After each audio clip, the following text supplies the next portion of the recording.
তুমি আমার গার্লফ্রেন্ড। শোনো, বেশি বেশি খাবা, বেশি বেশি না খেলে আমার আবার রোগা পাতলা মেয়ে পছন্দ না। সবসময় তো সবকিছু জোর করি। আরে মেয়েদের একটু জোর না করলে খাইতে চায় না। কিরে তুই রেস্টুরেন্টে মাইয়া নিয়ে কি করো? মাইয়া নিয়ে রেস্টুরেন্টে কি করছ মানে কেউ?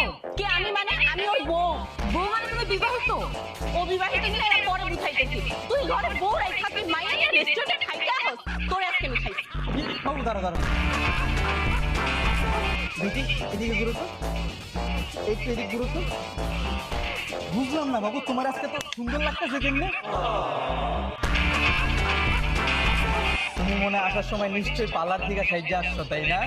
না তুমি তো জানোই আমি পার্লার থেকে স্বাধীন। আমি বাসায় একটু হালকা টাচ আপ করছি। কি বলবো?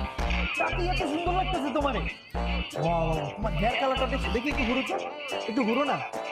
ওয়াও, তোমার যে পুরো লাল পরীর মতো লাগতেছে। এই, তুমি কোনোদিন নিজের চোখে পরী দেখছো?